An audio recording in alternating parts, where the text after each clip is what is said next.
Hi, and welcome to Sixcess Stories. We are your hosts, Christina Gent and Eric Ozarowski. And this is where we get to share real conversations with the 6 Degrees community, all about life, leadership, and the power of meaningful connections. On today's episode, we have Philip Fauntleroy. He is an extrovert, an athlete, and a brother, and he is the vice president at Employee Service.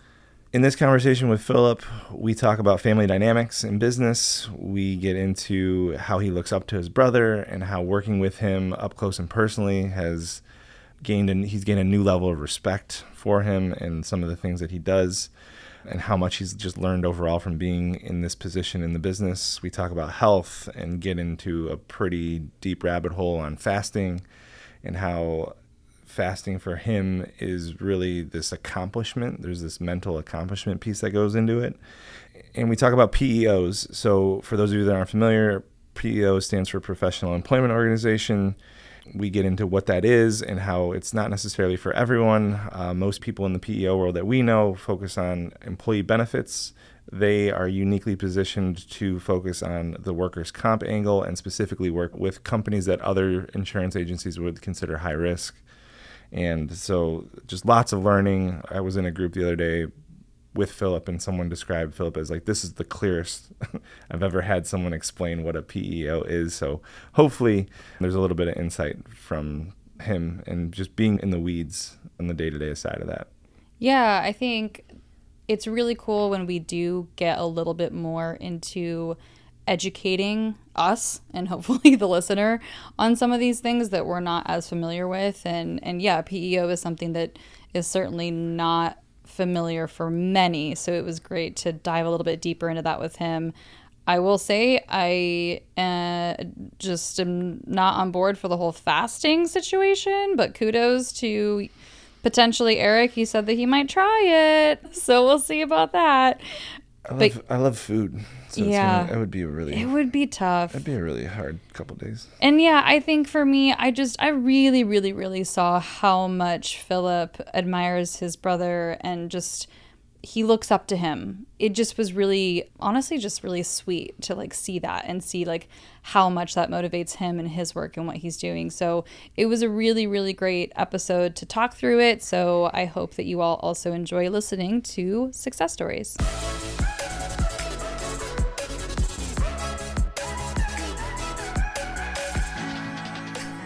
The way we typically kind of start into this once the water's warm is the same way we do with the groups, as more of a check-in for today.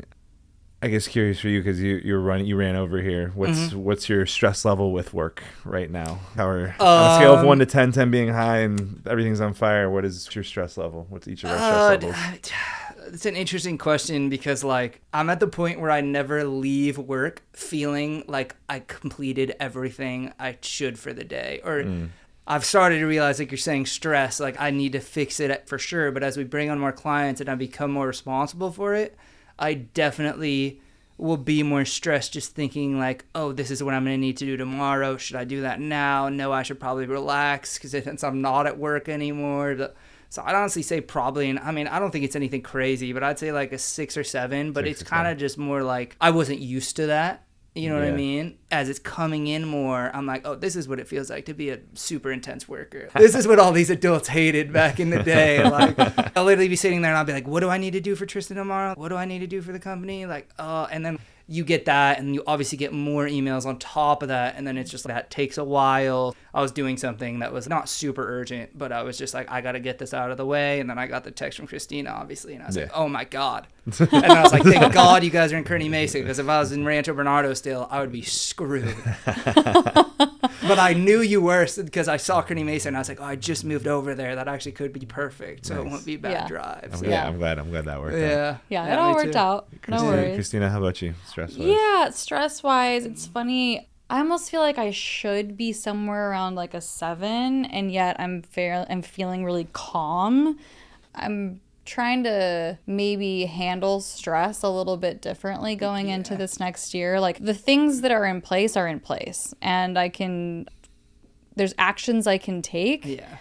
But as far as like feeling the stress, is that necessary? No, I know. Right? That's fully how I'm feeling. It's like Yeah. you're sitting at home and you're like, can I push this off so I can have a good night or whatever? But, Yeah. But when you're in the week, I feel like you're kind of, it's just a work week. You know what I mean? The weekend, obviously, you can kind of relax. But the weekdays, it's just like, all right, I go home from work and then I relax and I go back to work. It just sounds So like it's always on my mind. Yeah, it just sounds like it's nonstop for Yeah, you. I may be overemphasizing, or I may be like, a lot of people may work harder than me or whatever, but just the fact that, yeah, I mean, I'll usually be working like 24/7. Like, obviously, we sell a lot, which you've known, but Yeah. I've started to not even really be able to sell. And I mean, Tristan's also, I don't know, maybe makes like, he doesn't make many calls a day too, just because we have so much admin stuff. So I don't know what that'll lead to for the company, like hiring people and stuff, but we have our salespeople, but it's definitely been less us so much, because at the start of the year also we onboarded a lot of clients, so Right. it's kind of like settling in there. Sure. So when that's settling in, you never know. But at the same time, if you're bringing on more clients while you're settling in, like we just brought on a new client, and then we have another one like in the pipeline, like we're meeting with them. It'd be really cool if we brought them on. But then you're onboarding like 150 more employees, you know what I mean? So it's like, when do you actually take your time to sell, or when can you cater to all these other needs? Like, Right. Tristan was sick today, and then I just had everyone asking me questions. I guess I was Tristan for the day, and I was like, I don't have time for this. Please figure this out. But I was like, now I know how my brother feels when I ask him questions 24/7. Yeah, but I've learned a lot from him. Also, the new dynamic with the office is Yeah, because you guys moved King, recently, yeah. right? So we have our boss's son and King are sharing an office, and then our payroll ladies, and like it's a little closet area, but it's super cool. It's just like one of those, like, I don't know, storage rooms, you know what I Yeah. mean? But she has like windows and everything, and then they have the conference room, but that's a door. So you walk out the door, and then there's another door, which we didn't realize, and I'm literally just stuck with my brother and our owner. So I'm in the reception desk, and then my brother's in this office, and then our owner, who she never comes in, so it's not a big deal. But so it's literally just Tristan and I the whole entire time. So having the boss kind of eyeing on you is obviously a little intimidating at times. But Sure. being able to ask him questions and everything, I will say I've learned a lot, and I feel very confident, way more confident than I was doing everything else a couple of years ago. Yeah. It's pretty wild, actually. Yeah. I'm going to put a pin in that for a second. So you said you're at what level? Like, I think I should be at a 7, just based on some of the things that we have coming up. And then, but at the same time, like, I'm feeling just really calm right now. Granted, this environment calms me down, so it might just be because we're in this room. Yeah, you have candles going. That's Yeah, Candles. exactly. Candles, Yeah. the dim Help, man. lighting, the purple colors. Yeah, super cool. I'm probably like a 4, which is low for me. Nice. It's been a very like good last week of just stacking some blocks and figuring some stuff out that have been driving me crazy, that have made me feel kind of the way that you're talking about, just like scattered. There's all these things that I have to do that I haven't done yet, that are just kind of feels like everything's all over the place. Yeah. And I feel like I had a few little like mini epiphanies around, oh, like what if I change this, and how does that work? So I want to go back to what you were saying about, so this new office, you guys moved recently from one place to the other, and you weren't working with Tristan in the same way where he was accessible, like in the same room. No, not at all. Like, he was, well, at first I was we were in like the back office, and there was like a boiler room. He wanted me out in the middle, and then he was in his office right there. But if I was like yelling at him or whatever, he'd be like, come in here, I can't hear you, or whatever. So now it's literally like, I'm in the reception, the sound travels insanely well in this office. So if he's on the phone, I can hear it. So I can literally just talk to him from there. So obviously there's pros and cons. I'd assume the other people like King and Charlie would be like, I don't want to be next to Tristan at all. I feel horrible for you, because they've told me first person. But obviously he's my brother, which is cool, and he's so knowledgeable. So it has been actually very beneficial. Sure. I've actually been happy. I mean, we only did it, I don't know, like 3 weeks ago. And then the biggest thing is we all live in PB, and we don't have to drive to Rancho Bernardo every day now. And he lives in Little Italy, so he's set, which he loves. Yeah. Nice. Yeah. Let's go. How did you get into this business with your brother? I'd love to just kind of start back on wherever you want to start. Yeah, no, for sure. So when my dad's brother was really good family friends with the owner, with our current owner.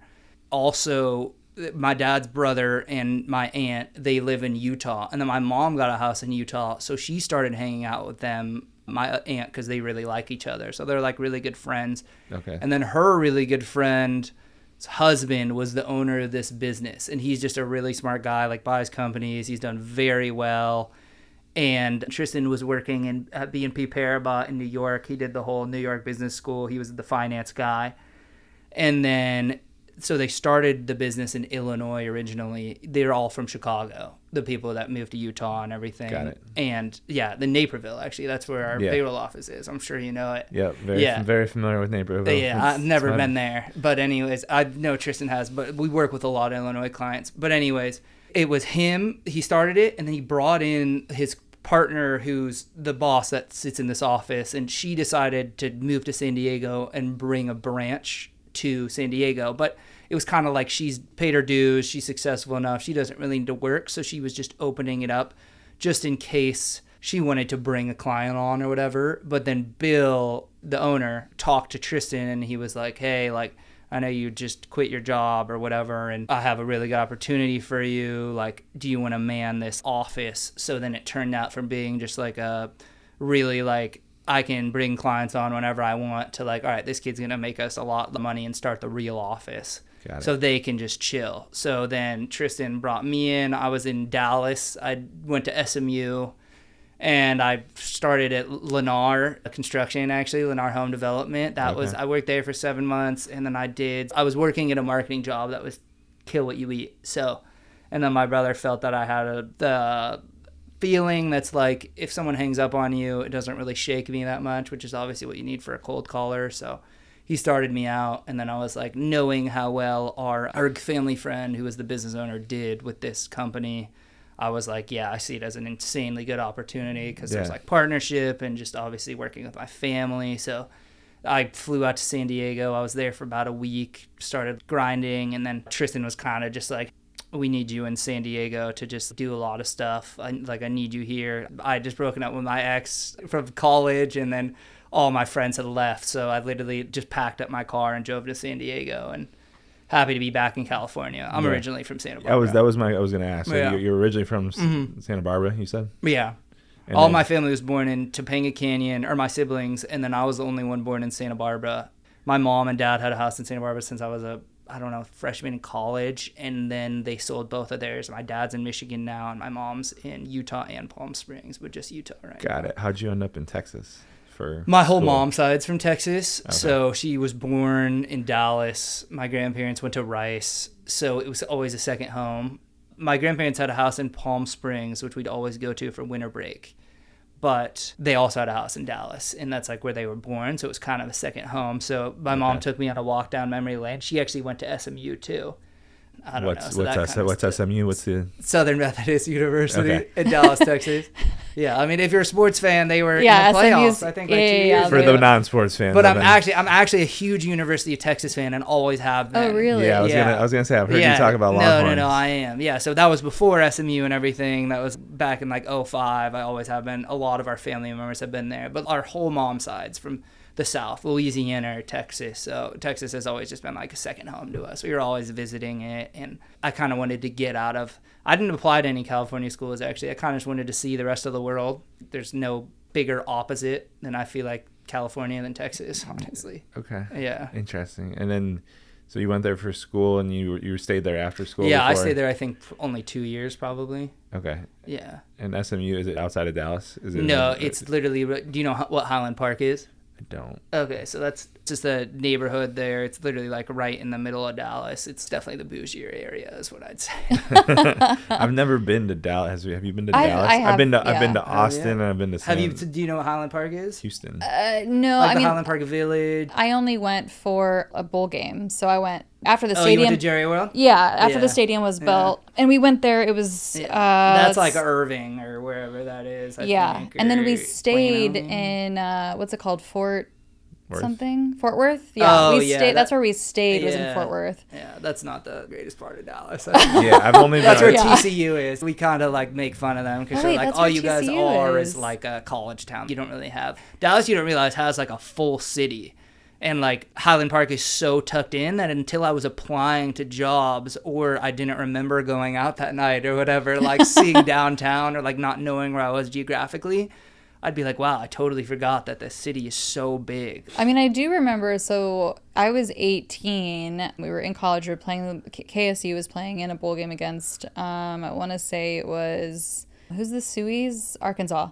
And we lost, and it was very sad. But I remember there was the law in Texas was if I'm out with my parent and I can prove that they are my parent, I can drink at age 18. I don't have to be 21. So that was really interesting. I definitely took part in that. Wisconsin's like that. Wisconsin's like that too. I think New Orleans might be too. But yeah, no, I never got to see that, but that's super cool. I think that's a really good law, honestly. Yeah, if I'm with my parents, Yeah. like if they're the ones saying okay. In Europe, It's not like you're gonna like get too drunk and like be a menace if you're with your Well, parents. if anything, I think my dad got way too drunk that night. Like Yeah. he was the one that got hammered. In Europe, it's like yeah. 13, right? You can start drinking when you're like 13. Oh, I don't know. It's something crazy. It's super really young. young there, yeah. But like they have a different relationship. Like anyone that grows up there has a different relationship with alcohol yeah. because it's not like this thing of like I haven't had it my whole life and now I go to college and I go super crazy. true. Yeah. But I would say it's more like if you're hanging out, it's more just like a thing to do. You know what I mean? Right. It's like it's way more common than just going out and getting a beer. It's just something you always have to have is what I've kind of noticed when I'm in Europe. Right. Yeah. Or like it is. French, they always have to have wine. It's just like Yeah, and it's you can't go even without even it. for lunch, like they have like a little Aperol spritz or something. And like I could never do that, then go back to work or something. I don't know how they do it. That's funny. Yeah, it's definitely a different lifestyle, right? And different Yeah. relationship with it. I know we've talked in the groups where like you've had some health shifts and like you mentioned just the not drinking as much but you mentioned doing some pretty interesting fasting type stuff and what prompted that I don't know that Christina knows much about that. No, she doesn't. So it's called the 72-hour water fast. And do you know who Gary Brecka is? He's why am I spacing on his name? What's the bald-headed guy with the super famous podcast who's pretty healthy? He's all about MMA and fighting. Joe Rogan? Yeah. So he's like Joe Rogan's health guy. Got it. I don't know. I always space on him.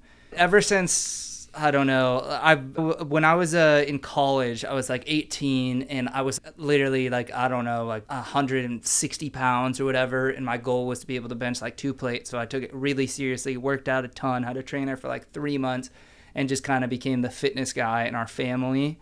So I was just kind of always looking into new fitness things, and I work out a ton. And then my oldest brother and middle brother actually did this before me, which is what bothered me. Taylor, my oldest brother, told me he was going to do it with me, then did it without letting me know. And then Tristan also did it to make his gut better, but I'll explain it to you. So it's a 72-hour water fast, and I'll break down everything you do. But the science behind it is that after 48 hours of your body not digesting food, you reach autophagy, which means that your body's like, I don't need to digest food anymore. So your cells start to heal themselves and get rid of broken down cells. So what it is it's so the first day you do 2 broths, which is like the kettle and fire ones. They're horrible. They don't taste good at all. It's like really healthy. It literally tastes like dishwater. Like oh God, none of it is dishwater. Enjoyable. Yeah, literally. No, like Tristan started it and he's like, dude, that broth is horrible. And then I did it, I think maybe like a week after him, and I was like, let's see what he's talking about. And it's the point where you're just chugging it. That's crazy because I've seen so many people use that brand for cooking. But like, they're probably all the throwing time. salt and stuff in it too. Sure, so keep that in mind. But anyway, so we did that. So you do 2 of those on the first day, and then you have a liter of spring water. And then the next 2 days are 3 liters of spring water minimum. And then you have like an amino acid you put in your water in the beginning, and then there's like salt you'll throw in your first glass of water. The whole thing that was really cool about it is it's just like, I guess it's kind of just like a reset in life. And the reason Tristan did it was because, I mean, like if you think about it, like when's the last time you didn't eat for, I did it Thursday night to Monday morning. So I don't know, probably like 90 hours. It's kind of just like you were reborn, like a baby. So you can choose to eat however you want. And then if you throw like good probiotics or whatever in your body, they will feel that. So like we were talking about in the group, I was able to eat ice cream, like milkshakes, like no bloating, all dairy. Just, it was a pretty insane change. And just like, I'd been working out a lot, so I had some pain in my shoulder. That was just fully gone. Now, that could have been gone because I hadn't done anything for like 3 days, but I think it was definitely more than that. It's really just an incredible reset on your body. And then I also like doing it because it's like, if you mind over matter, if your mind can handle that, what can't it handle? You know what I mean? Like, so I usually do it annually. Last year I did it for a second time. I did it 2 times because I was kind of having a lull of cold calling and stuff. And I was like, if I'm having a hard time with that, if I do this, why would I have a hard time with that? It's kind of just how I take it. But I would definitely recommend it. I think it's pretty amazing what you realize your body can do at the end of it. How long do you feel like you're seeing results or like something from that, right? So there's this like immediate feeling after, but is there a longevity to that? Yeah, there's definitely longevity. I mean, like the injuries obviously can come back fast because it's whatever, but I was able to eat food for so long and not have any stomach problems. That's honestly probably the biggest thing. Okay. And then really just, you also just feel good because it's like, I don't know, you partied super hard for 3 straight weeks or whatever. That's kind of just out of your body. You know what I mean? So like, if I know I'm going to have a big party weekend or whatever, then I know that's when I'll plan it after, because it's kind of like you're just flushing your body of just like anything bad you did. And then obviously people will talk about it on living longer and stuff. But he breaks it down, which obviously he has a whole pamphlet about it. But it was definitely, I would say it left such a big mark in me that I will be doing it annually for sure. So did you have stomach problems before you ever started this? Is that what Yeah, I prompted actually it? kind of did. I fully just did it because my brothers had done it, and Okay. they call me like the fitness nut, and I was like, I can't be the one person in our family to Not not to do it. Did not. But yeah, Tristan had really bad stomach problems. Like, for example, Taylor and Tristan, they started with cottage cheese every morning. Now they eat cottage cheese every morning, but that was what they came off their fast with. So just a lot of probiotics and dairy, which makes just digesting food so much easier because your body's now just like kind of having a probiotic. That was the first thing you ever put in your stomach. Yeah. So that's kind of, I think that's definitely changed. I think my brother did it pretty recently, again, just 2 days just for the digestion part because his stomach did start to act up again. I think my oldest brother, it's been better for. My stomach hits and misses, but I kind of know when the time is to do it again. But like I said, it's really just the whole, I mean, I'm sure there's I'm sure there are big longevity studies because obviously if you're removing bad cells and strengthening everything, I'm sure that's really helpful. But, well, I mean, we'll have to see if I continue to do it. You can obviously look into it. And then Taylor and I have been talking about doing something like a 5-day fast, which would obviously be really intense. But the science behind that is that when you reach 3 days, which I pretty much have, is that your body just finds enough energy. You don't really get hungry anymore because it kind of just adapts, which is super interesting. So just seeing how that works would be pretty crazy. What made you, it sounds like your brothers were the ones to do it first, but why did they pick that specific method? My brother got super into Gary Brecka. Okay. And then like, I guess why him? Because I'm sure if I Google it like right now, there's a bunch of different versions of this. I think that he's probably the most like reliable health person out there right now. Okay. The most hyped up person, I'd say. He was big in his podcast and everything, and I think Joe Rogan probably made him take off, but he is really all over the place. He's probably the number one health guy, I'd say. So that's probably. I don't know when you say the name. I don't know that him, but maybe if I saw it. I'm sure you've seen an ad or something of him. But do you know the hydrogen water? Yeah. Yeah. He's a huge advocate of that. Some of my brother got like a hydrogen water bottle and everything. So apparently there's like science behind it. It's like your body takes it in easier because it's just like way more pure water, which is interesting. And that's why on the fast you have to do spring water. So I do that Mountain Valley, the green glass bottle. Yeah, which gives me PTSD when I see it because I'm like, I will never drink that if I'm not fasting because it gives you horrible memories. But I will say it's really tough too. I really recommend everyone to do it just to test yourself. I have friends that have tried and they've broken. I have friends that have done it. But if you set your mind to it, it's also just something that you'll be so proud of yourself because how many people can say like in their life they've done something like that. The one thing that I recently heard a nutritionist actually talk about is that most of these studies, when it comes to fasting, have been done for men and not for women. No, that's and the female body is so drastically different that because there haven't really been that many studies and what has come out is that fasting isn't as supportive to the female body as it is to the male body. So I would be curious about just any of the science or the research that this guy has done. Yeah. And if there has been more for the female body, because it's a very different Yeah, I'm reaction. sure he has podcasts all about it. What's I forget her name in our group, the one that has the office that we go to. Elena. Yeah. Well, Elena said she's gonna try it. Yeah. So we'll see. You can talk to her about it. I'm intrigued. You should definitely do it. Honestly, I'm intrigued. Yeah, I have a friend whose dad actually does. I don't know. He fasts like 2 days, like every quarter or something, which is pretty crazy. I think that it must have something. So yeah, intermittent fasting. Like I know a lot of people do that. It's an interesting lifestyle, and I feel like there's a lot of benefits to it, right? Yeah. Especially because so much of the food that we eat is processed. Yeah, for sure. And there's so much poison that's actually going in the body. Yeah, and so I know. like to have the little bit of a reset. I do Sober October every year, and it's kind of the same thing. As For sure. 30 days off of just feeling a little bit cleaner about it, and that does wonders in itself. Yeah. I'm interested in so when you get to day 3, you personally I'm guessing you're not moving that much. Like no. You kind of just have to relax. Do you feel weak? Like So the thing is, like, did you drink so much water? That's also one thing that's really cool about it. Is like I've been off. Sometimes you just like don't really want to drink that much water, but when you do it and you drink like 3 liters a day, then your body kind of just demands it. Then you know what I mean? Like sometimes you're talking to yourself, you're like, I'm not drinking enough water. But since you drink like 3 liters a day, your body just demands it. Now you're just on a good cycle. Like it really just puts you on a good cycle.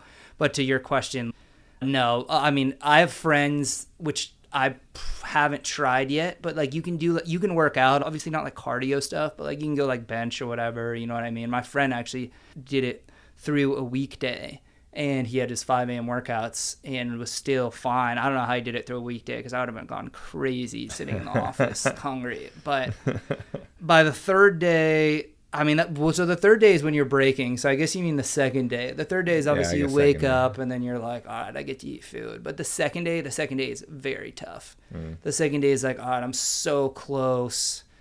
I can do this. You go to the grocery store, you pick out what you're going to eat, and then you're just waiting. But the one thing I will say about it, it's like, well, why are you going to the grocery store? Because don't do that. Because I go to work at 8 a.m. and I need to eat at 6 or 7 when I wake up and have my food ready. So I'll do that. But yeah, I don't know. I mean, it definitely is super tough. The one thing I will say about it, which a lot of people are kind of shocked about, is like you'd think sleeping while starving is tough. It's actually really not that tough. You're kind of more tired because you just don't really have food. Yeah, I would imagine energy is a little bit lower. Yeah, no, it is. Right? Like the first time I just sat in my house, I played like video games and then like walked out. And then the first time I ever did it, I actually kind of like needed a reset on the 2nd day because I wasn't like breaking, but I was like, all right, I'm so bored. So I jumped in the ocean. So that actually really helped since I live really close to it. Sure. And then I think the second time was honestly pretty easy. Just sitting there, just watching a TV show, pick up a TV show and watch it. That's really what you need to do. And then just drinking 3 liters. You can obviously drink more. Those glass bottles are like 12, so I'll usually shoot to drink one of those. But when you're just so bored, you realize how fast you crush water because you just have nothing else to do. So interesting. I've never not eaten. It's wild. Like, that's in a day. I feel like I have, but just more like not on purpose. But, right? but never like I've never for sure. But that's also like people will talk to me like, yeah, I do intermittent fasting. I'm like, I'm not trying to like be mean to you, but like it's completely different. Yeah, it's very different. Like intermittent fasting, like I don't eat for like 18 hours at a time sometimes. I'm like, dude, I wake up and I don't really eat till lunch or sometimes dinner. Like that's fine with me. But like when you get past the gap of dinner, then you're like, oh my gosh, this is tough. Yeah. Because you know it's not going to happen. I've definitely like worked through a meal. Yeah. Or like had something in the morning or didn't eat till like that happens literally most of our days. No, like, that happens, but I've never not eaten. In a day. I've had one at least at the very 100%. least one meal within 24 hours at some point. For sure. Within probably 18. Yeah. Sorry. No worries. Yeah. Yeah. No, yeah, it's definitely it's super interesting. I mean, you should definitely try it and let me know how it is. I'm due for one very soon. I got to figure out what weekend. How do I you need pick to, when you do it? Is this based on you how just you gotta feel? you just gotta do it and then suck it up. But just like what weekend I'm free. I mean, like, yeah, you can't go into it and be like, all right, I'm gonna enjoy this because like the broth is bad. So that I don't know if you know what perfect amino acids are, but that's actually a really sciencey thing that he has you throw in your water, which is horrible, but you have to throw it in a glass of water you drink every morning. And this is actually pretty cool if you're worried about losing muscle or whatever. They're called perfect amino acids, and they don't have calories, so you obviously don't digest them.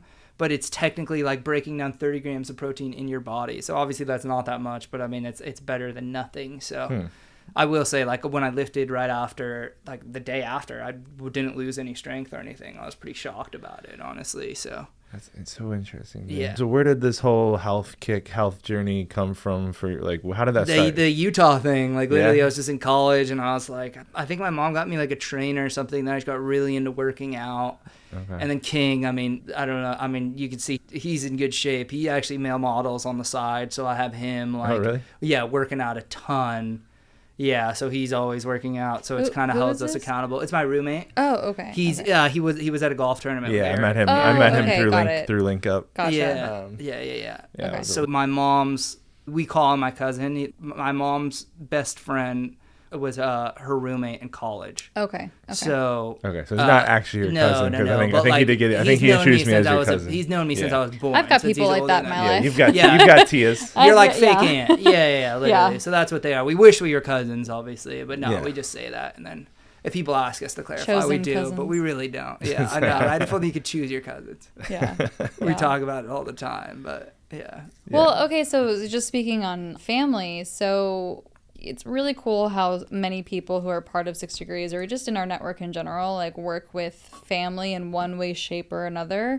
I don't know that we've had brothers before. Most of them have been like No, spouses usually and then spouse some like or- Yeah, that's or more Father- like common, for father sure. son, father-son mother daughter. situations. We see so- that all the time. But yeah, so like tell me just what that's like. I mean, working with your brother. What's the and- best part? What's the best part? Working with your with your boys. He your was 2 brothers? years older than me, and he was always bigger than me. And he was, I mean, when we were growing up, we definitely weren't friends. We had a tough relationship. I was more of the annoying brother. He was more of the angry brother. So we definitely, we didn't really meld super well. But then as we got older, our relationship started to get way better. But he definitely still has like if you were to look at my 3 brothers, me and my oldest brother, I'd say definitely are more like extroverted and like not as financy, and he's just kind of like your classic finance guy, which means he's a great boss. Like we love him leading us because he's so focused on growing, and he's always looking into new opportunities, and he's always looking into new things he can do. He's one of those guys that's like, I'm gonna try to make money, and like I know I'm going to, you know what I mean? Like he'll tell us that. So that's Tristan. So having him as the leader like that's exactly what you want. But he also, people ask me, they're like, you work with your brother, like you don't get time off or whatever. And I'm like, I'm scared to ask him for a vacation sometimes. Like, he wouldn't care if I did, but at the same time, you want to have a level of self-respect. You know what I mean? Like I want him to know that I'm working super hard and that I wouldn't take his respect for me for granted. You know, if I was like, oh, I have a vacation every month, you know what I mean? So it's like, I'll try to take one, I don't know, every like 6 months. I definitely travel less than the average person. We don't have PTO per se is kind of what I'm saying. Right. But in the business, but in the office, it's like when I'm with him, he's definitely kind of just like a boss. He's not really like a brother, to be honest. We'll crack some jokes very rarely, and we'll talk about family stuff very rarely. But other than that, it's him just in a different mode. Like King, actually, which is super funny. King obviously knew him since he's a really good family friend. As like, if we'd go out, he'd be super silly. He has like a different personality, like when we drink.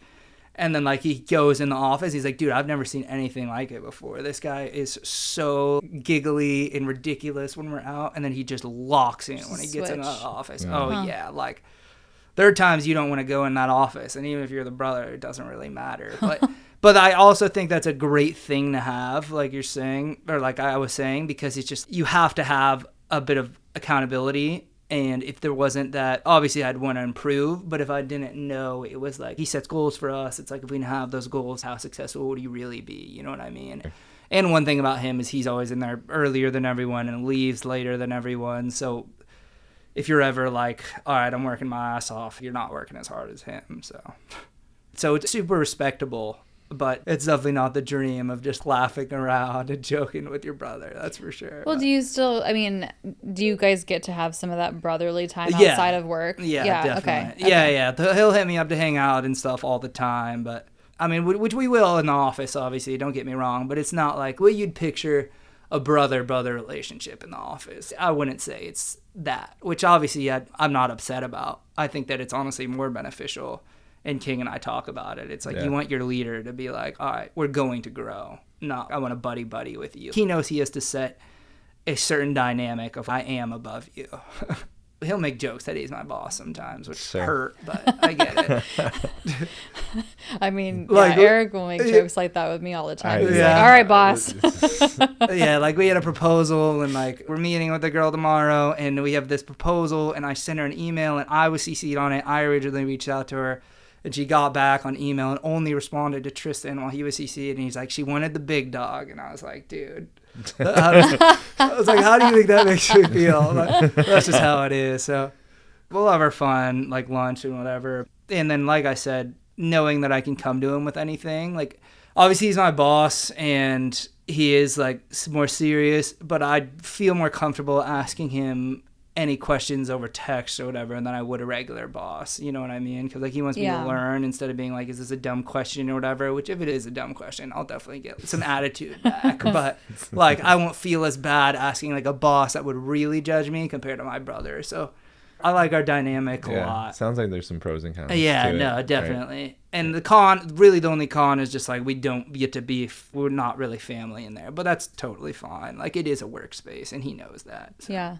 What's one of the biggest lessons that you've learned from him from getting to work? Before you answer, how long you guys have been working with him? Probably like 3 years. Okay. And yeah, what's the biggest lesson? I've learned that I wish I could pick things up as fast as him. Like he's so knowledgeable about everything. Like it's taken me a while. So I actually, I was super proud of myself. I closed my first deal, but like we usually do it together, but I did it all by myself. And it was just him teaching me. And then just like any question he's able to answer. The thing is like no one taught him anything. He just taught himself all of it. Just his ability to retain everything and just if I could be as, I don't know, I guess I'd just say educated as him, that would be crazy. And then he had to start somewhere to learn all of it. But I'd say that the biggest thing I've learned is how big of a wealth of knowledge he is. Like if anyone, obviously no one really talks politics, but I'm saying like he'll always have a case study or a story or like be able to back up anything he says. And I'm like, dude, I don't even know how you retain all this, but it's pretty wild. It really is. Well, from a sales standpoint, that's super helpful to have the specific instance to be able to connect the dots. And this is something we talk about a lot of like, this is the example that actually fits this person. Yeah, 100%. Or the case study of here's how we helped someone that's exactly like you. Yeah. And to have all of that in your back pocket is super helpful. Yeah, and he's also pretty much running, like, we have our owners, like I explained, but now they're just what you'd expect, like a board of directors or like investors. So he really is running the whole entire company. So the fact that he like, it goes like payroll and all that stuff, it's so much goes into it. So the fact he just knows all the tax stuff and everything, and he's like 30, like the fact he can just do everything of that is what's so impressive, which I'm really trying to get, which I'm really close, I think. But just like I do have to ask him certain questions of stuff, just like audits and just random stuff that like no one would know if you didn't, you know what I mean? Just that classic stuff, taxes, like FIT, like all that stuff. Yeah, so that's also pretty interesting. So he's had to, which I also agree what he does, he's been put in the spot where he has to learn it, which I think has probably been pretty beneficial, which he'll do to me sometimes, which I think is definitely helpful. But I'd just say overall that he was kind of just like the volleyball player in high school, and I never thought of him as like a really intelligent kid. But ever since he went to New York, I've realized that he is actually a very smart kid. He's a smart cookie. Yeah. I'm realizing that we've talked a lot about the dynamics behind the business. And you recently did a spotlight in one of the groups, and you had someone actually be like, that was one of the cleanest ways I've ever heard someone talk about that version. I was very proud of myself. So to be specific about like, what is it exactly that the business that you guys are building, what does it do? How does it work? How does it operate? And it's a complex. It's super complex. Yeah, no, I mean, anyone. So that's the toughest thing is if you're selling, you have to be able to explain it to them and obviously break it down. But pretty much, so all PEOs, what a PEO is a professional employer organization, and it's technically a co-leasing agreement, which is a horrible way to say it, but it's pretty much like staffing companies, you rent out employees. So with a PEO, so what an ADP or Paychex, they have a PEO, and it's called, and ADP, if you look it up, it's called Total Source. And what they'll do is they have a different client base, but what they'll do, BBSI actually does exactly what we do, which I think a lot of people know. But what ADP does is they'll take someone's workers' comp policy and their payroll and combine it so they can run their FEIN, their employee number, their FEIN number under ADP's taxes. And in doing so, they get super favorable benefits. So I'm sure you know most ADPs are benefit oriented, but we're pretty unique in the way that we focus more on insurance than benefits. So what we do is if we bring you under our PEO, we'll focus on the riskier clients. Like I said, obviously construction companies, steel erectors, companies that will have a lot of claims and will kind of be screwed in the insurance space. So a lot of people will get put in the state pool, which means that they have no insurance company wanted to underwrite them, and these are just side insurance side policies for these companies that these people think are too risky. So we'll target them, and in doing that, we're able to get their rates down, and we're able to save them a ton of money. There are just a lot of positives when you do that because, first of all, since it's a co-employment, co-employment's what we say, but since it's a co-employment agreement, if they're a super risky company, then we're able to, if they got brought into a lawsuit, we're also in the lawsuit. We are able to make sure they're following all the laws, and so we have to know all of that stuff is up to date and everything. And then if they have a claim hit their policy, that's actually our policy. So I'm sure you know, like if you got in a car wreck, your auto policy would go up so much. So that's kind of just the same way with workers' comp. It's like if someone breaks their foot, and it's like a $10,000 policy, like $10,000 claim, your policy is going to go up a ton. So that's why a lot of insurance companies won't underwrite them. And then like people like roofing and like tree trimmers, like they could fall from that roof and die. You know what I mean? Like we've heard of it, like which obviously is horrible, but so that's why a lot of these insurance companies won't underwrite them. So we have a way to mitigate the risk, which our owners had figured out, which they're obviously were very smart, which Tristan now has learned. And by doing so, we're able to get them way cheaper workers' comp rates under our master policy when we combine the payroll and workers' comp and run their FEIN under our tax. ADP does for benefits, but we do it for insurance. Yeah, that's what was interesting to me of when you did your spotlight is like most PEOs and people I've talked to, they focus more on the benefit side. Yeah. And you actually you want to partner with the benefit, we benefit don't care about the folk benefits. to be able to actually help the clients that you bring on in a different way. So you're really focused on the workers' comp, the insurance for the high risk clients. I thought that was super interesting. Yeah, well, thanks. But it's a niche for sure. I mean, that's what they figured out, which is obviously super funny because if you really knew the space, like if you go talk to a workers' comp broker and they got like a roofing client, all they're going to be able to do is put them in the state pool. And the brokers, I think they only make like a 2% commission. So it's like, who even cares to do that? You know what I mean? So we focus on that, bringing them under our master policy. And honestly, some people are too risky for us. Like we look at their loss runs. If we know they're going to lose us money because those claims affect our policy, then like we'll pass on them. But like if you're in the risky business, what's the too risky? It's just multiple claims. It's just kind of like it's really just like it's kind of just a profit analysis in the same way, but yeah, it's claims. Like we'll have you send your loss runs, and like obviously people will have a ton of claims, so we'll be hesitant, but we do have policies that are like these are for the not like bad companies, but like the really risky companies. And then we have policies that are for the not as risky companies and everything. So if one really risky company wouldn't affect our policy for the good people, you know what I mean? So So that's kind of why, back to ADP, they only take on white collar businesses in like most of those Right. PEOs, just like law firms or accounting firms or whatever. So they don't have to deal with that, because how they work is it's just one policy. And if like someone died, God forbid, their whole policy would be blown up. That's why they kind of stay away from the risky Right. side, which is super interesting.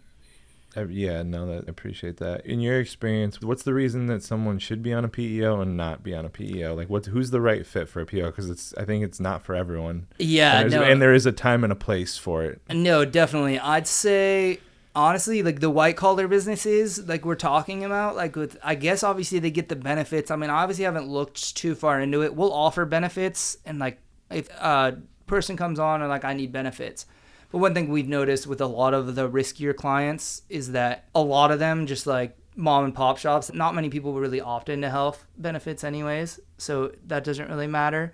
But I would say that honestly, all the risky companies probably should. If you know, like we have lawyers that work for us, so like a risky company can have a lot of claims, right? So obviously a lot of people are trying to get money, and nowadays the employee is favored over the employer significantly. Right. Especially in California. Yeah, Especially. that's a prime example. So if they're filing a false claim and someone suspects that, we'll have someone come out there and we'll investigate the claim. And if it's like, yeah, this was wrong, then we'll be able to have them drop the claim. Or like, honestly, the biggest thing I would say with the PEO, which obviously is like a lot of people won't understand until they actually work with us especially, I don't know about other PEOs, but we're like a consulting group. Like I have someone asking me about her taxes and stuff, like getting them 941s, like audit stuff. I shouldn't even be in charge of this, but I'm happy to do it. Just random stuff. We can go above and beyond. One of our clients, when their accountant just left, and I was like, we can handle your accounting if you really want us to, you know what I mean? Or just not understanding laws, random overtime laws that you just wouldn't believe. For example, there's this Nevada company we brought on, and if you make less than 1.5 of minimum wage, then you get OT for 24-hour days instead of just California, instead of weekly. So just random stuff like that. Just always looking into it, having like an HR department and everything. Sure. If you know like what an XMOD is, but an XMOD is like if you have a claim, then your premium can go up, kind of just like if you had an auto claim. So our XMOD is the 1.0, and then you'll see the people with 1.5, 1.2. Say like you had a claim, it goes up to like a 1.3 or 1.4. That means that their premium is 30 to 40% more. If you brought under our policy, that's immediately a 1.0. So you remove that price. So it's really just like, if you're a risky company, I mean, I would highly suggest your PEO just for the extra support too. Like you have lawyers, you have people that will fight for you.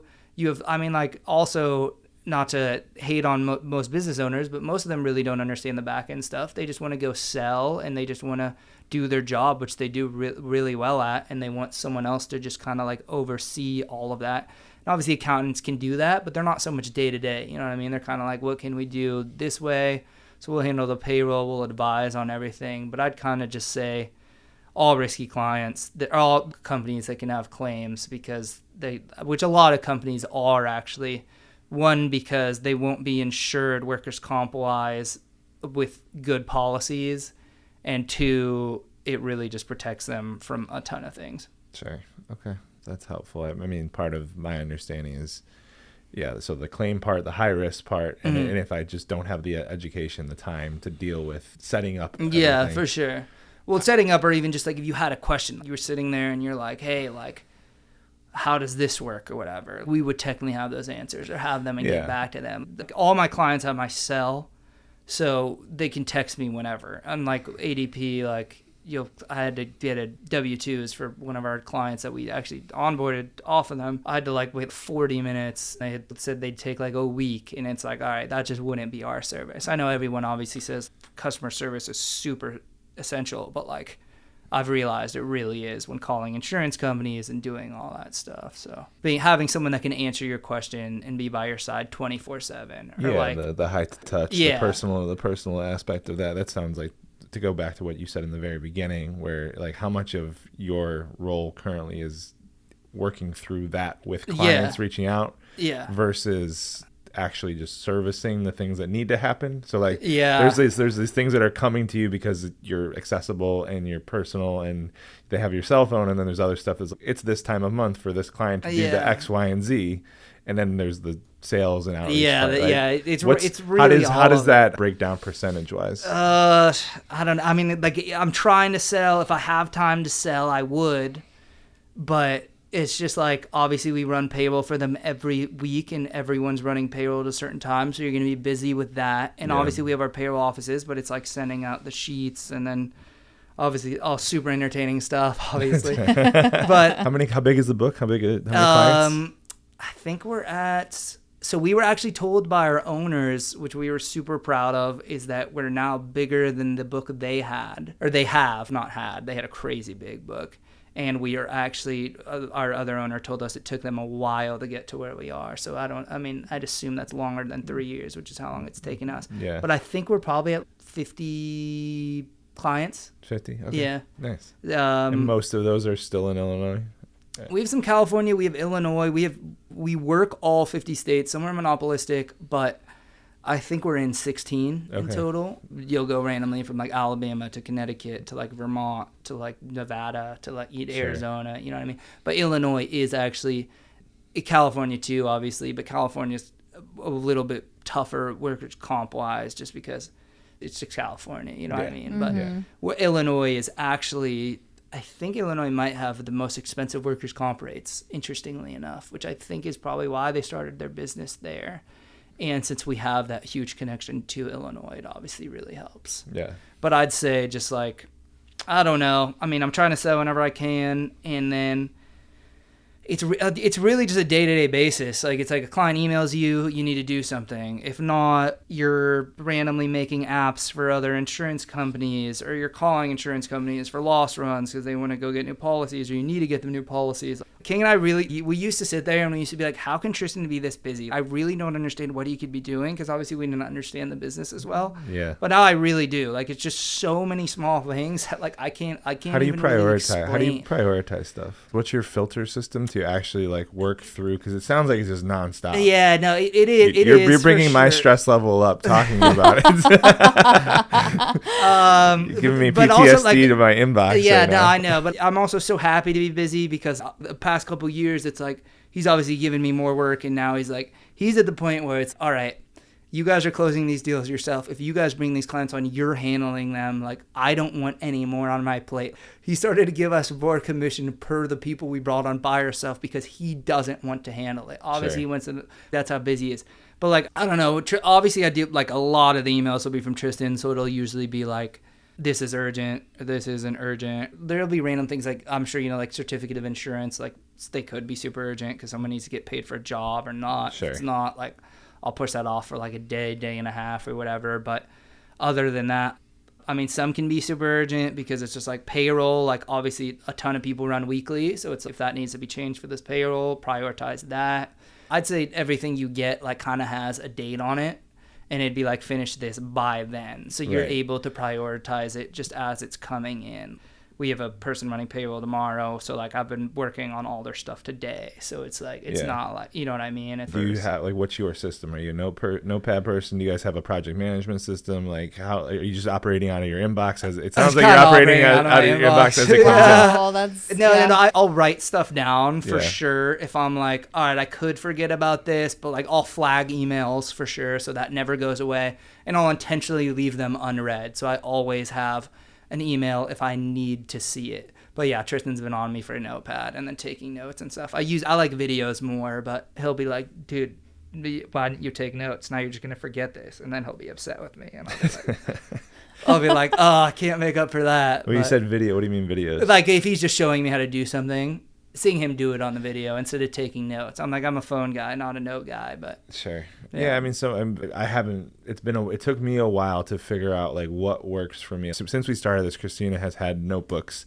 and she has all these pages of all these notebooks and all these lists that to me look like the same lists over and over again. Yeah. And like even email like has been a thing, and we've talked about this before. But who taught you how to use email? Who taught you how to like build a system that works for you? That's so funny you say that. Actually, that is, Tristan actually has one of those black pads that he writes everything in, because I'm sure he just has too much, but I don't know. Honestly, Tristan actually went in there and like, I would say that, I mean, he has me emailing all our clients, so clearly he has faith in me. But one day he was actually like, hey, like, I don't know if you guys were ever really taught how to do this, so I'm just going to like show you how I'd respond to this email and everything. Like, it's kind of like a lost art if you really think about it. That, and obviously you never really learn that in school. So it's funny you say that. I don't know. I guess just, oh no, you know what? I actually this was actually very beneficial.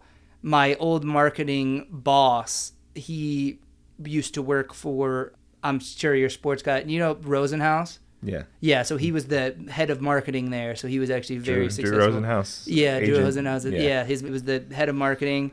And then he actually used to work with Adam Silver in the NBA too. So he'd actually get on calls with me for, obviously selling athletes is a little different, but he'd get on calls with me and I'd actually like have him show me how he emails, or I'd send him a screenshot. I'm like, what would you say here?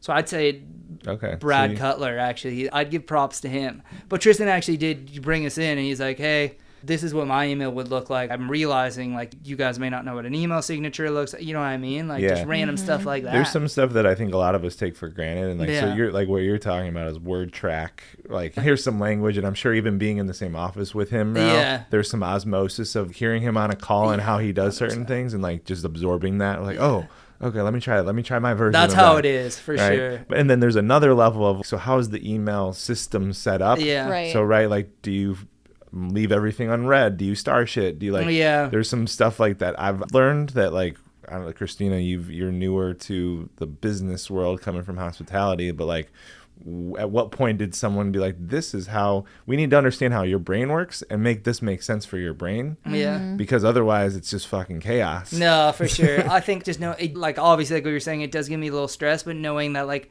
on my phone, that little red number, you know what I mean? It's like, I'd have stuff to do. Yeah, you've got a system. Is it the most effective version of that system is the question. I don't know. For you. I really don't. For me, I'd say yeah. If someone else was looking, they'd say no. I don't know how I can make it better. It feels good. Like sometimes if I need to do something, then on the weekend, I'll put it on my notes and I'll be like, all right, this is what I need to do, or like, what did I need to do for Monday or whatever. But yeah, no, it's usually just because the email also just explains what I need to do in the email too. You know what I mean? Sure. So it's like I just have it there, and it's like, all right, I'm doing this.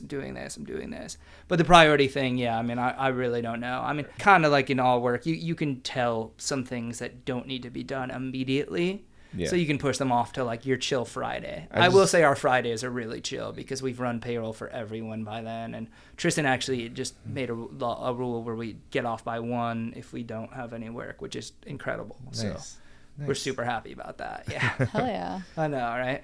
Now that we're talking about it, though, it's funny because we actually, the school that I went to, instead of, well, I guess we still had textbooks, but we were all given laptops. Like they were like handed out for, I guess, borrowing for each year. Yeah. And so part of the system was email. That's how a lot of communication with even teachers and a lot of us students would use email as more just, that was our version of texting during class or like passing notes during class. Interesting. It was just emailing back and forth. But you're saying in high school or college? High school, right? Yeah, high school. So it is funny how I now that you're just like bringing up like who taught us email, and I was like, oh shit, like I was on email starting, I guess, freshman years when we all got laptops. I mean, we started doing this a little bit like earlier than that. But yeah, like for those whole 4 years, like I was using email. Was I using it in the way that I use it now for business? No. Yeah. But I still was like learning stuff. No, that's what I mean. There's a difference. I had this like, I've been tinkering with different systems and I've been trying different things with email. And so one of my really bad habits is, and it sounds like you do a version of this, is if it's just open, now it's like, oh, shiny object and like the next thing. So I've had different versions of just setting up, so we use Gmail, but like you can do, like I set up priority inbox. Yeah. Where it basically, I decide what's important and it doesn't show me the new stuff. I have to scroll to get to the new stuff. And it just fucking changed. Like I did this like this week, and so it's very recent, and I'm like, oh my gosh, this is so much. This is what I needed, because I would just get distracted. Yeah. And there's some discipline. There's some stuff around like check your emails in the morning, don't do it during the day. There's all that stuff, but like I think there's certain things, there's features that we don't look into enough to unlock. You have your thing with the dots and stuff. Is like, is it not more productive? But it's like, is there something that's like, get rid of the stress, get rid of the constant for sure. pinging and the constant, like, I have to do this next, I have to do this now, right? Urgent versus important. There's a matrix there that probably would be really helpful for you. If there's 20 things, like what's the filter to go? This one's urgent, this one's important, this one needs to get done today, this one needs to get done next week, right? Like that's... Yeah. I think it's also just about like being chill when you leave work and just being like, all right, I'm not working anymore. I'm not working till the next day. Well, that's the toughest part. That really is. That's the other part of just like the world we live in. And it's like 30, 40 years ago, it was, I have a desk. There's no computer. That's how I leave work on my desk, and when I can't go home, I can't work on it. Yeah. And I come back the next morning and it's there when I start. And everyone's virtual now too, which is a whole different thing too, because it's like, when do you stop working if you're virtual? Which I'm obviously not, but... Right. Yeah. So how do you balance that? How do you figure? Because I think that's actually a healthier way to approach work, right? And as great as I'm available all the time, 24/7. Here's my cell phone number. Yeah. That's super effective and super great service until it's not for you. I mean, I don't think they'd really reach out to me on the weekends, and if they have the questions on the weekdays, it's totally fine, I'd say. Well, so if someone does reach out to you on the weekends, do you respond on the weekends? I don't know if anyone really has, but if they texted me, I mean, no reason not to. Yeah. I don't think it's ever, I don't know, honestly. I mean, like, I don't think it'd be anything crazy urgent. I mean, if I'd call them. It's not like some people are like, this is my time. Like, I'm not talking to them. It's like, it's a 5-minute call. I don't really care. You know what I mean? Yeah. But if it's something I need to actually do, like send them something, then I'll be like, I'll get that to you Monday. Yeah. I think that there's a big difference between like responding to something like, hey, and doing it. Hey, like heard, got it. I'm on it. It'll be done by Monday versus like drop everything. Like, let me go. Yeah. No, that's what I'm saying. No, I don't have the stress like that. Thank God. That's good. I mean, usually, like, it's a weekend. It's not like anything's going to happen. Right. And most people don't work weekends, so. Yeah. Well, and it's just the difference between, if I was getting a call from a client that's like, where the hell is payroll for all my employees? Like, that's a fire to put out, right? Like, that's people's livelihood that's like dependent on me and my services, versus something that doesn't have that urgency or doesn't have that kind of an impact. We talked about this on another episode with Ryan, where it was putting out fires and what does that look like for each of our businesses. And we surely have the event side of our business. There's things that happen in real time, like when we're hosting something that maybe we're putting out in the moment, but it's nothing that's that big of an impact where it's like it's payroll, right? Like, that's affecting so many people's lives. Yeah, no, 100%. Versus like what we're doing, which is we're hosting a really cool event, and if something goes wrong, it's all right, we'll adapt to that. Like, it's not as big of a stressor, I guess. No, I get what you're saying. Yeah, no, I mean, that obviously takes number one priority, I'd say. So if like payroll comes across my desk, it's like, all right, always send this out, like whatever. Put the other stuff behind. So that's definitely the main thing I prioritize. Got it. I have one more question before we wrap up here. Specific to 6 Degrees. So you're newer to 6 Degrees.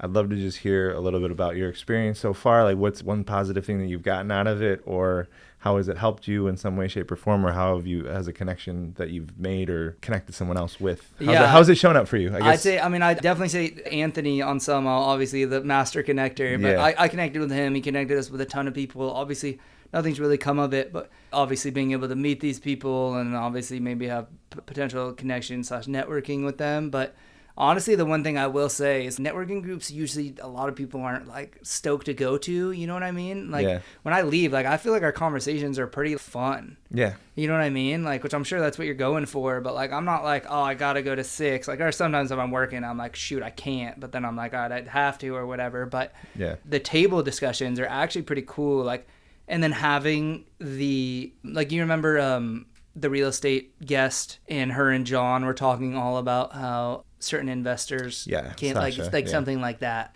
How what's the word? I forget. Institutional investors can no longer buy real estate in California. Right. Or buy single family homes. And I was like, wow, I would have never known something like that. So there's definitely super educational things of that, I'd say. But on the connection side, I'd say Anthony has definitely connected us to more than we could have asked for.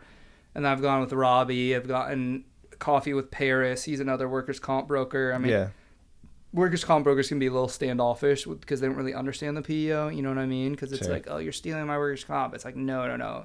If they're risky and you're not going to make money on them, send them to us. Right. If you have other insurance with them, because they will like you more. But yeah, no, I definitely say it's been a great time. Yeah.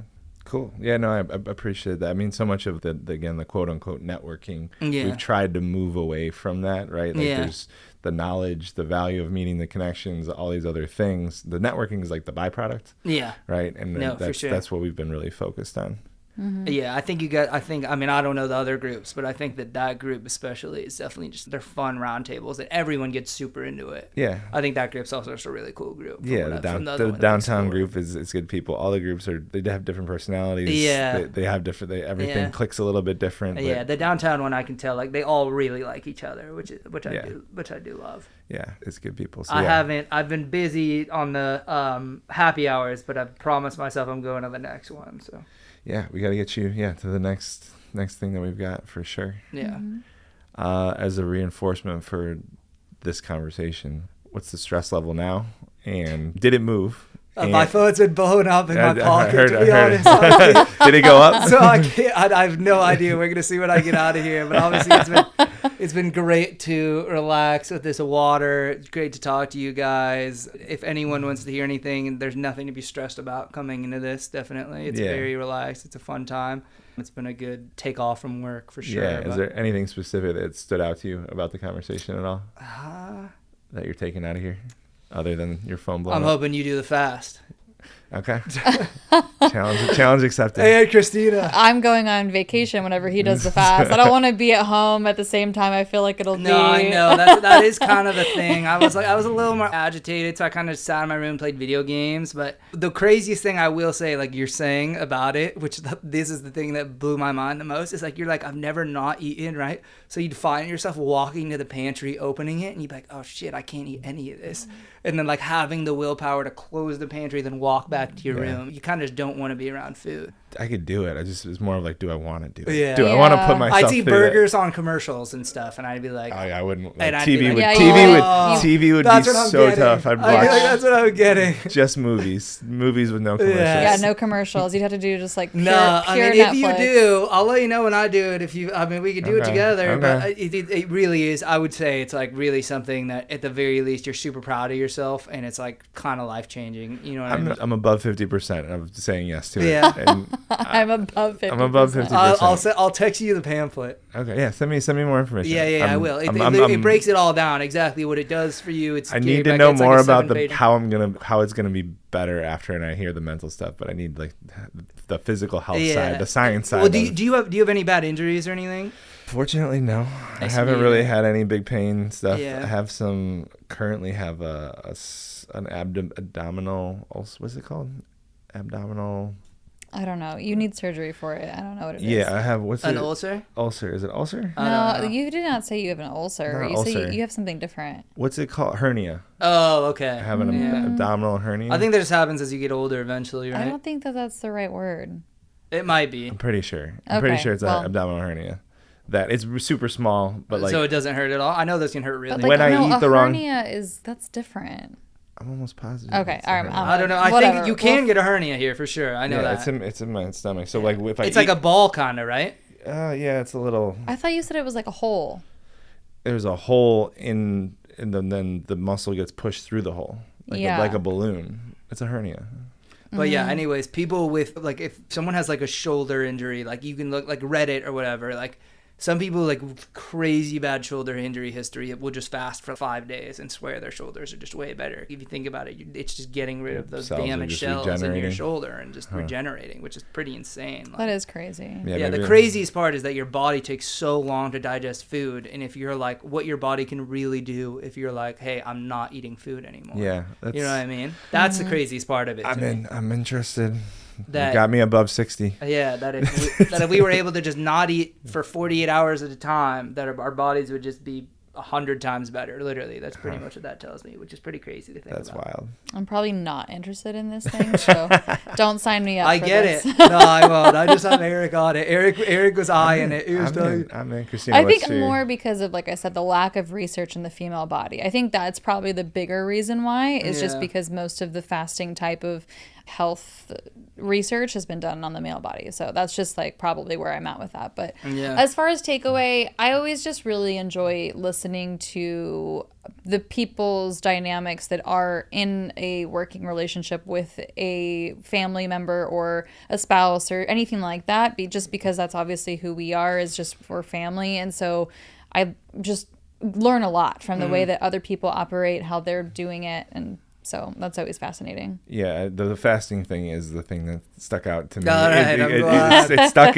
in the group, and it's a matter of when. I would like to The whole group's going to do it eventually. I would like to do it this year. I might need to do Smarties. just do my some own little research. research. Yeah, Get some you more should, information. for sure. Okay. You'll listen. I mean, he's Joe Rogan's health guy, so I mean, if Okay. that tells you anything. Sure. Like, he's been on a lot of Rogan podcasts. I'm sure you could find a Rogan podcast with Brecca. Yeah. if you're Oh, for actually sure. interested. I'm sure he's on. Yeah. But Cool. yeah, no, Well, thanks thank so you so much. I much. appreciate you having it. this was fun Yeah. and harmless, and Yeah, no, it gave you a little definitely break. was. I appreciate you being as present as you.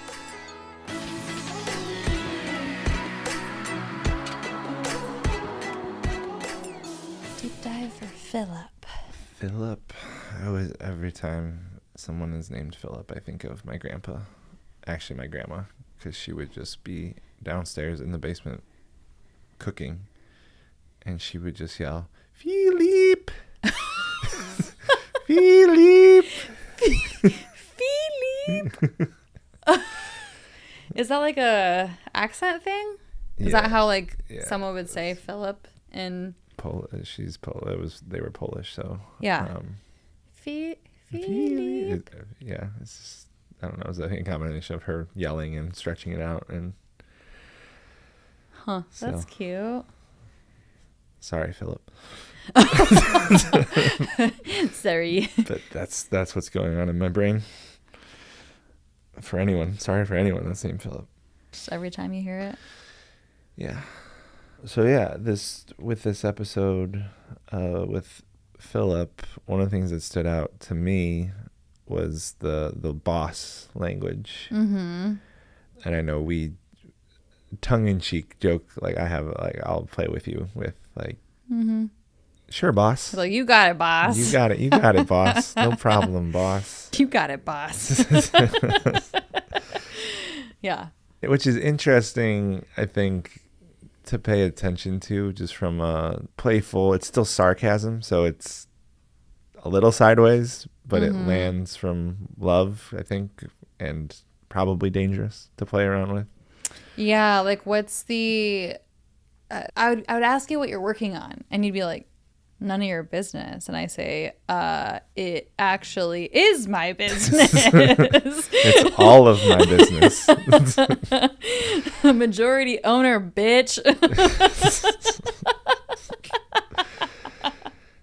Well, yeah. So I mean, like, there's that version, and then you'll ask me to do something, and it'll be playful, and then there's been times where there's actually been tension of like, Christina, I need you to be the CEO and act like the boss, the person in charge, and that has usually led to friction and more of an altercation around those type of conversations, where it's me attempting to push you in a healthy way, and it doesn't necessarily land the way I hope. I think sometimes it turns into like a defensive, Yeah, or feeling, not that you get defensive. It feels like an attack, I would say. Yeah, I think part of the learning in that has been that in those moments, like, I can think of it in the times that I have come to you with a question, I've come to you with asking for help, and when it's been met with, well, you're the boss type of reaction, that is frustrating. And I don't know that this has happened super recently where that's been the response, or when that's been part of it, because I think we've learned from using that as that doesn't work, right? And I think some of that's been more of just identifying, like, Christina might not need the answer. I might not need the answer given to me, and what's the different way to help me through this question. Yeah, and yeah, even in those situations, I think I've been it hasn't happened in a while, and I think I've been pretty choiceful, careful to not say boss. Is like, no, like I need you to be a CEO, right? Put like wear that hat. Yeah. Right. I need you to be the person. And we've talked about like part of this conversation is like, so titles are so interesting, where there's authority in titles, and there's even we've talked about the way that the perception of titles, like how other people view certain, if my title says X and I'm the person reaching out to someone, versus if my title says Y. Right. And then there's this internal, like as a promotion tool, where like I could literally do the exact same job for the exact same price, not price, but salary. And if I get a new title, it still feels different.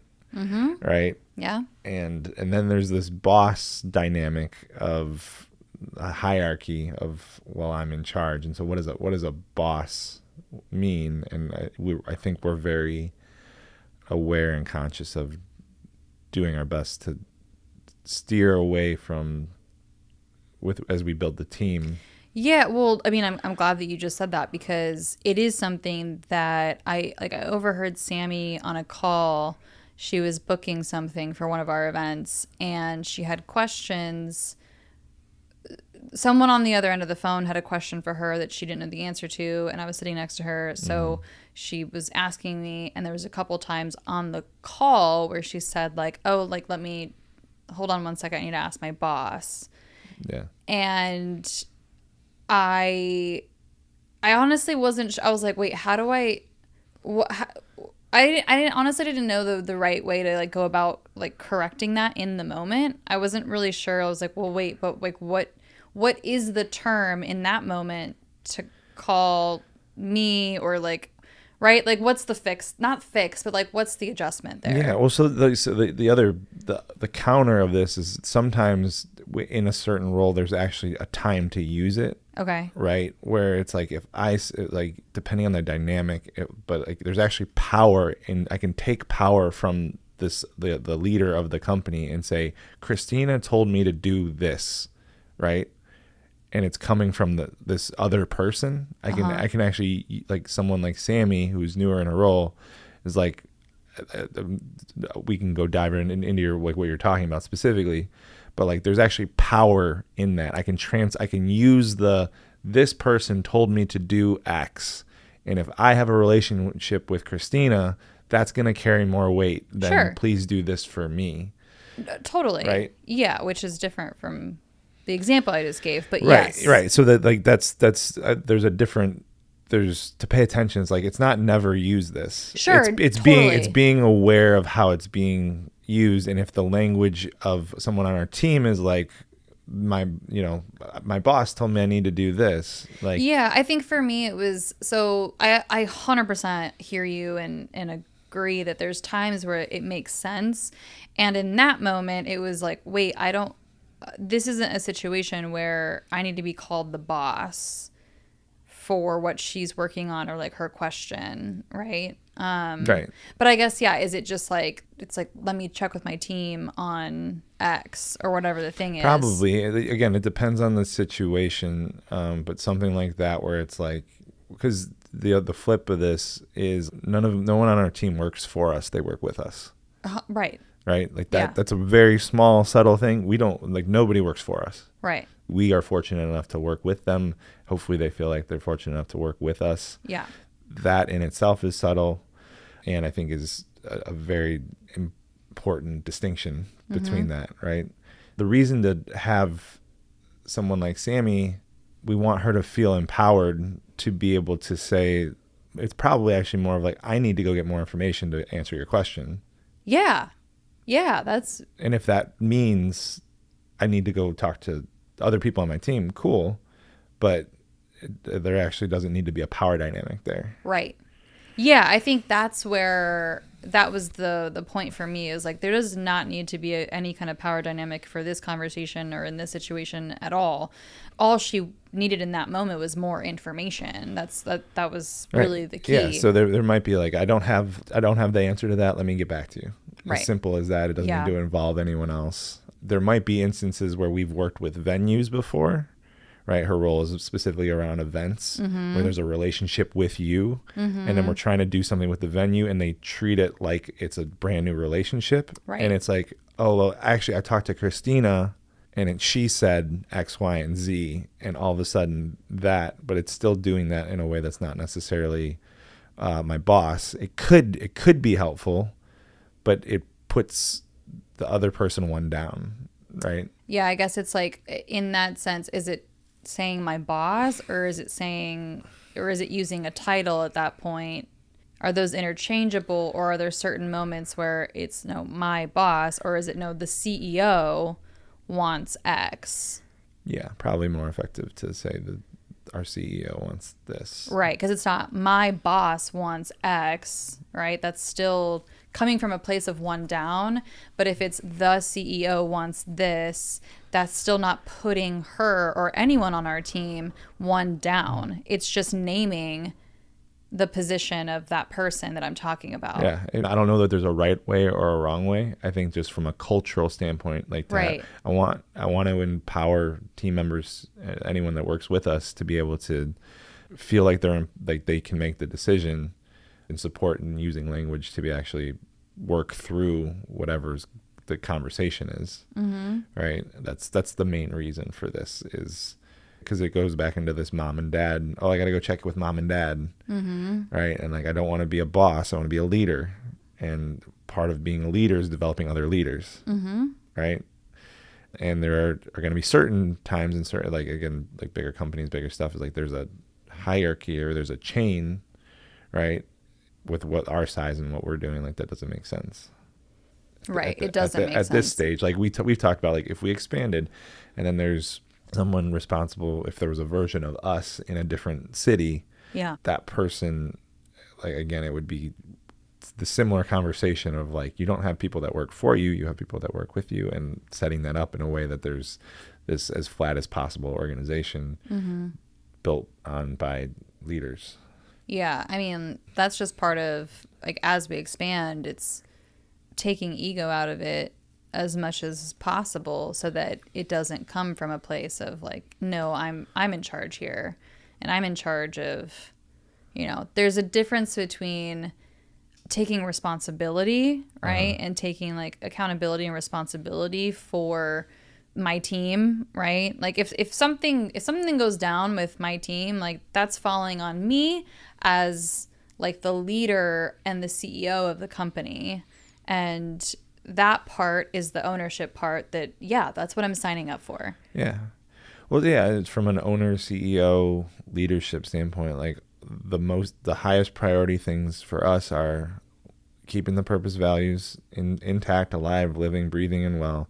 Have a really clear vision and know where we're going, and basically have a flashlight in the tunnel, and getting people to know where, understand like this, or however, whatever the analogy is of that, but like the vision is clear, then we're pulling people towards the vision. And then obviously the financial side of just like making sure that we don't run out of money. Can't do anything if we run out of money. Right. Those are all leadership, business owner. That's the job. That's the job. Right. Yeah.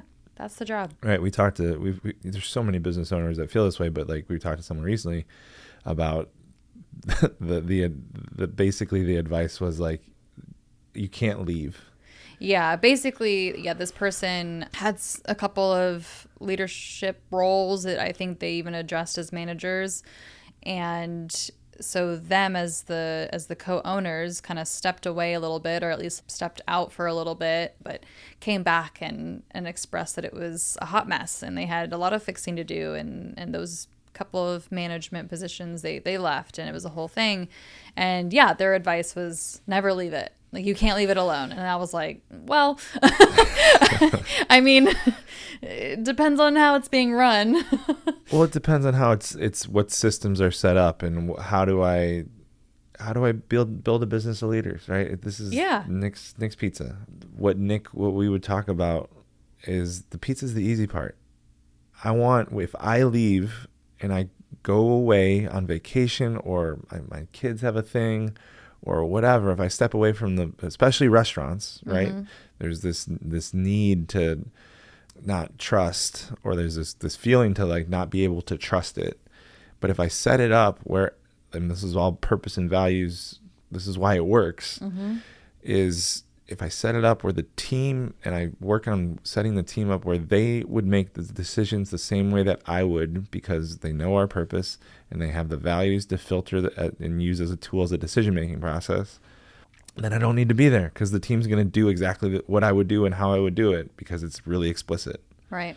Right. And this is probably a good reminder for us now that we have a team of when someone asks us a question, there's a lot more there's a lot more turning the question of, well, I'd love to hear how you would do it, or which values can you use to solve that problem, right?